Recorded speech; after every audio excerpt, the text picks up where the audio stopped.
In the last video, we saw that consciousness is way more mysterious than it seems. We wondered why we are conscious and how consciousness is created. Unfortunately, we haven't found the answer by just looking at the brain.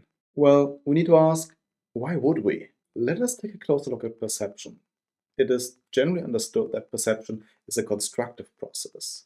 So, when I see a red apple sitting in my fruit bowl, I do not experience it directly. Instead, light hits the apple reflects the light, which then reaches my eyes, and then signals are sent to my brain, so an image of the apple is constructed within my perception. It is commonly assumed that the apple is there as I see it, or at least something close to it. It is commonly assumed that our perception not just constructs the apple, but actually reconstructs how the apple looks in objective reality, how it looks when no one observes it. It just seems obvious that it must be this way. Still, we need to ask, why would it be so?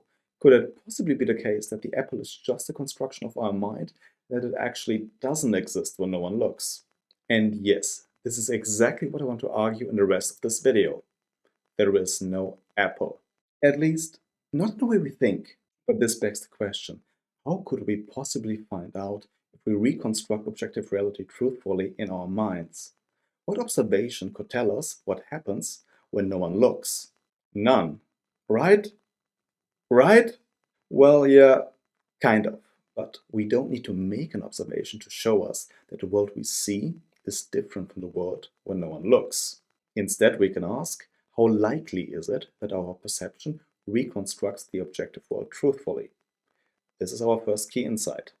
The second is that our perception is a process that has been shaped by evolution and evolved over time. Like the rest of us, it evolved for fitness in the sense of evolution. Fit to survive long enough to procreate and raise offspring so our genes would survive in the next generation. Our perception evolved to sense so-called fitness payoffs. Our goal here is to argue that seeing truth and sensing fitness payoffs are two rival strategies, and when they compete, one will surely die. So why would a truthful perception not grant us the highest fitness payoffs? Because fitness payoffs do not solely rely on the true state of the world. They also rely on the specific organism and its current state. A pile of shit is delicious for a fly and represents fitness payoffs for the fly accordingly. But for me, not so much. A stack of delicious pancakes might represent a high fitness payoff for me when I'm ravenous, but not once I ate. Payoffs can vary wildly for a fixed, true state of the world. This means that seeing truth and seeing fitness are two distinct strategies of perception, and not one strategy seen in different lights. These two strategies can compete. So, what strategy is favored by natural selection? At its core, evolution by natural selection is an abstract algorithm. It's about variation, heredity, and selection. We can use this algorithm to model evolutionary games. These games give us a clear answer to our question, does truth give us fitness? The answer is no, it does not. Evolutionary games allow us to model games where players with different strategies compete for fitness payoffs. One sees objective reality, as it actually is, and one is attuned to fitness payoffs specific to the player.